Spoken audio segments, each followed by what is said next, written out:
It's really easy for us guitarists to get caught up in whether or not we should use plugins for our song or should we mic up a real tube amp for our song. Here's the thing though, you don't have to choose one or the other. You can actually use both plugins and a real amp in your song, and I'm going to show you some really cool methods on how to do that in this video.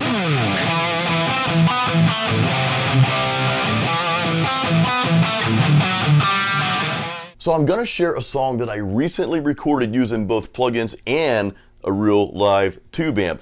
And after watching this video, I think it's really going to help you and give you some really great ideas for your songs and where to put those mic'd tube amp guitar tracks and when to use the plugins, because sometimes, believe it or not, the plugins actually might work a little bit better for your song in some parts of your song. So we'll go over that. And again, I think this is really going to help you as you're writing and recording your own music. Now hang around till the end of the video because I'm going to talk a little bit more about this particular song, which is, I think it's going to be really interesting to you what kind of song I covered here. So hang around for that. So let's dive right into the culprit of what metal music is all about, and that's the rhythm guitar tracks here. So actually in this part of the video, I'm going to let you hear what it sounds like with the plugins, just the plugins, and then we're going to listen to what it sounds like, which is my final sound, with the real mic'd up tube amp. So here's the original rhythm guitar tracks I recorded using the plugins.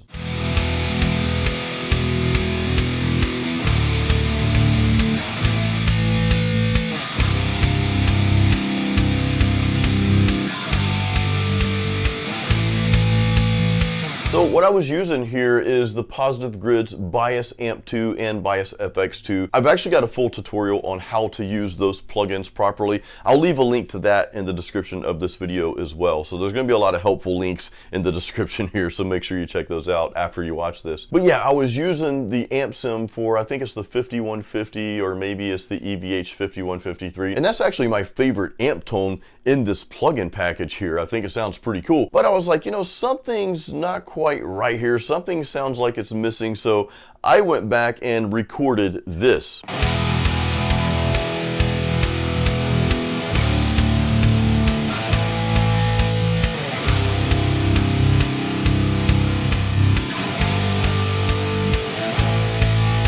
Now, what you just heard there was my real amp. That was my EVH 5153 50 watt head, and this one has the EL34 tubes, and it's the matching 212 cabinet, and I just had an old school Shure SM57 right up there on the grill, kind of off to the side of the cone. Now before we move on to the rest of the guitar tracks, because there's a few more tracks that we're going to cover here, I want you just to quickly hear the comparison again with these two tracks side by side, and I'll put up here which one's the plug-in and which one is the real amp.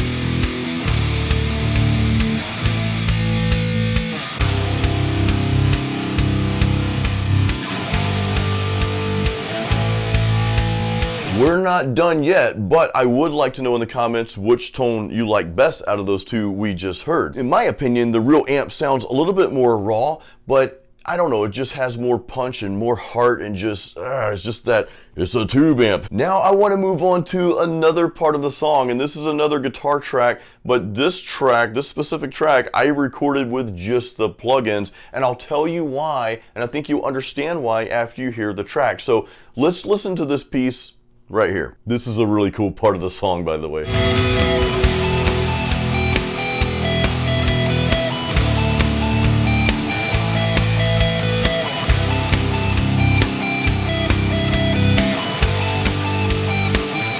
It's such a simple little riff, but it's so awesome. And as you can tell, there's some ambient effects going on there as well. Now, I did go back and attempt to record that little piece, with my tube amp, miking the amp up. And of course I could have used some of the studio plugins for the effects or whatever, and I messed around with that, but at the end it just sounded so much better just sticking with the original track with a plugin, with the Bias FX plugin that I was using for that. Sometimes a real amp can be a little harsh and you kind of have to play around with it a little more to get those sounds you want, even when you're messing around with different effects and that sort of thing. You can do it. I'm not saying you can't do it, and I'm not going to say that it's necessarily better or worse. What I'm saying here is the original track that I recorded using the plugins that I used for that part, to me it just sounded so much better, so there's just no reason to overcomplicate things. What I had sounded great. Now before we move on to the next set of tracks here, and these are going to be really cool,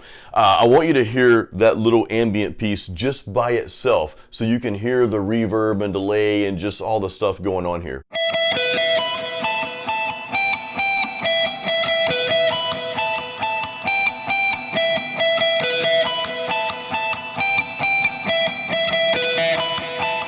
I personally love stuff like this. I love these little melodic pieces. All right, let's move on to the next set of tracks. There are two types of guitar solos in this song.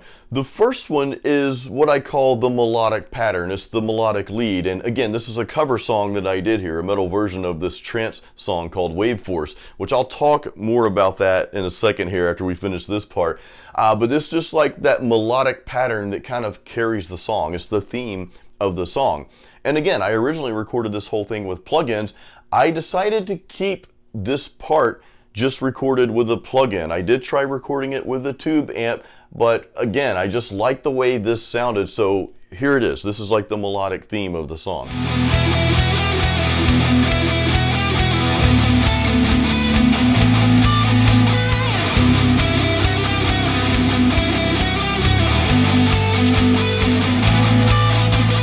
Again, I recorded that with a tube amp and it sounded great, but when I compared the two side by side, and I'm sorry I didn't save the recording of that, but when I compared the two side by side, it was just like, I'm just gonna stick with the original. If what you have sounds good and the other way, whether it's a real amp or not, didn't sound quite as good, just keep the part that sounded better. That's kind of my philosophy in all this. But there's one more guitar track, and that's the main guitar solo. Now this isn't actually part of the song, right? This is just something I threw in there on my own, which I'm kind of known for that. Whenever I do a cover song, I'm gonna throw in my own guitar solo that you're not gonna hear in the original version of the song. This is Jason's version. So here's the guitar solo, and I'll share the details after you hear it.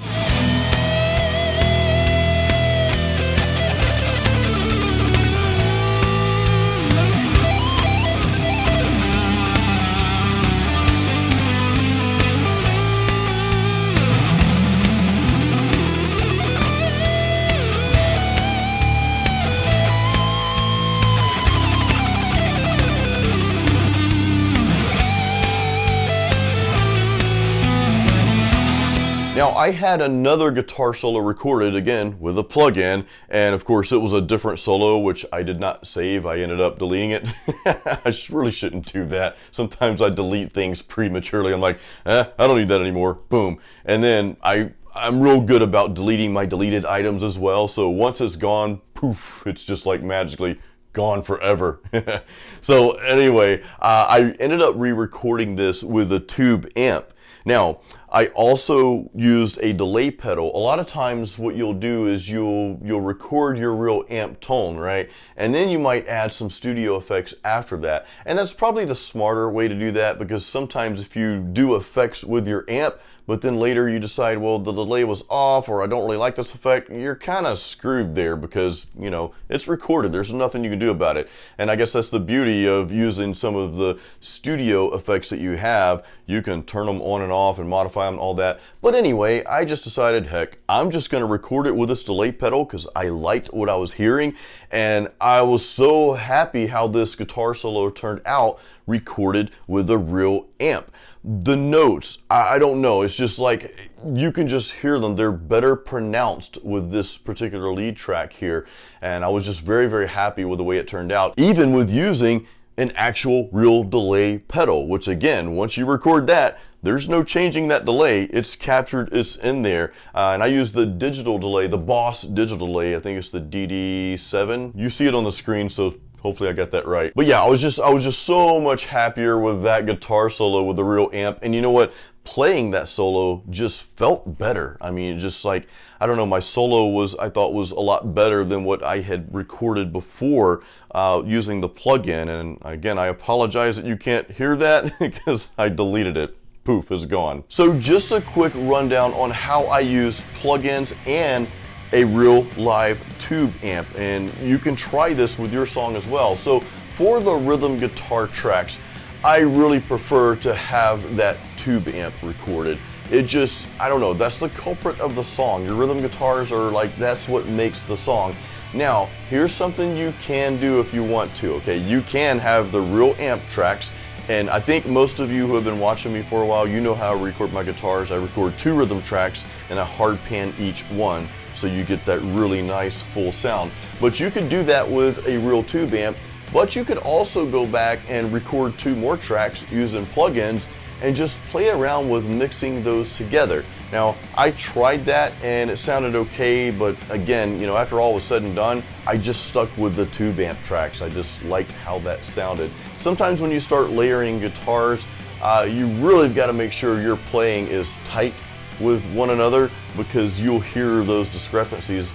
In this case, maybe not so much, because I'm just playing really straight power chords here for this particular song for the rhythms. The rhythms are pretty easy, it's only 4 chords. But if you're doing a lot of riffing and stuff like that, where the guitars really need to be super tight, you know, less tracks is always going to be a little bit better. But again, I just wanted to share that method. You could record, you know, tube amp tracks, and you could record plug-in tracks and just play around mixing those together. The little melodic pieces, whenever you have something that, you know, that you really want those ambient sounds, like you want some deep reverbs and really cool delays, and especially if you like want to record it in stereo, or you've got ping pong delays and all kind of effects, you know, that's where plugins can really come in handy.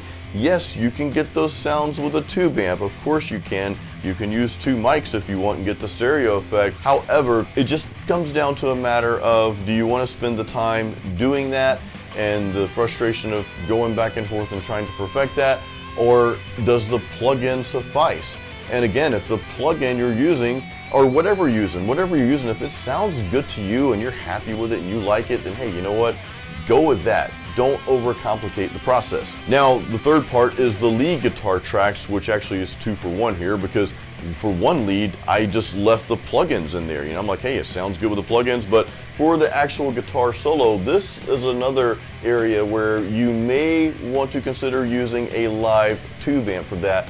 There's just these certain sounds and nuances that you get with a tube amp that most plugins, they're just not quite going to replicate that. You know, they're not going to bring you that liveliness and that punch and power, and I'm trying to think of more cool words to describe what this sounds like, but I think you get it. You know, so rhythm guitars, like your meat and potatoes of your metal song, your rhythm guitars and your main lead guitar tracks, I think those are good things to record with a live tube amp. Your stuff like your ambient guitar tracks, and even if you have some melodic guitars, or if you got some harmonizing leads, things that are like, you know, melodic in nature and just kind of carrying the song, yeah, you can record those with a tube amp, but you may want to consider using plugins for those instead if it sounds better. And again, it all goes back to what sounds best to your ears and what you're happy with. You know, once you record your song, are you truly happy with the way everything sounds together? You know, play around with these things. You know, use the tube amp for some tracks, use the plugins for other tracks, combine them even in some tracks. Just mess around with it and see what works. All right, so real quick, I want to tell you about this song that I recorded, little pieces that you just heard of it here. So it's a song called Wave Force, and it's by an artist by the name of Perry O'Neill. I believe he is from the Netherlands. Again, I'll post the link to that in the description of this YouTube video. But you may be wondering, like, Jason, dude, you're a metalhead. Why are you covering a trance song? I mean, it's cool and all, but... So a little history behind this. Trance style music and even some of the old school techno, that was kind of like my closet genre, if you will. I don't know, for some reason that style of music always captivated me, and I think really what it is the melodies and progressions that trance music uses. And since I've been really heavy into a lot of European metal, which I've been that way for a long time now, like I love bands like Amaranth and Nightwish and Delane and Epica and all these different melodic metal bands, and I don't know, they kind of have similar progressions and they're extremely melodic, which I personally just love. Like, I eat it up, you know, I can listen to that type of music all day. But yeah, I used to listen to a bit of trance way back, and I don't really listen to it that much these days, but every now and then if I'm in the gym or something, I'll throw on a trance playlist because it's kind of like really motivating and stuff. But this particular song was one that a good friend of mine introduced me to a long time ago. Him and I used to kind of party in the clubs together. I was never really a club guy, but you know, we had fun together anyway. And I remember him, he's like, hey, you know, you got to hear this new song. I've never heard of this guy before, Perry O'Neill, but check it out, Wave Force. And him and I would like listen to that song all the time. So it kind of stuck with me over the years, and I said, you know, I'm gonna do a metal cover of this, and hopefully I did the song justice. Of course, it's, you know, my own style or whatever, but yeah, definitely go check that out. Again, there's a link in the description of this YouTube video. I'll put it up here too so you can click on it. But guys, thank you so much for watching this video. Be sure to check out all of the YouTube links, the YouTube description links here. I've got links to my albums you can listen to. I've got some free stuff that I give away and all kind of stuff down there. So please check that out and support me. Please also give this video a thumbs up. Make sure you're subscribed and all that good stuff. And I will see you on the next video. As always, keep it metal.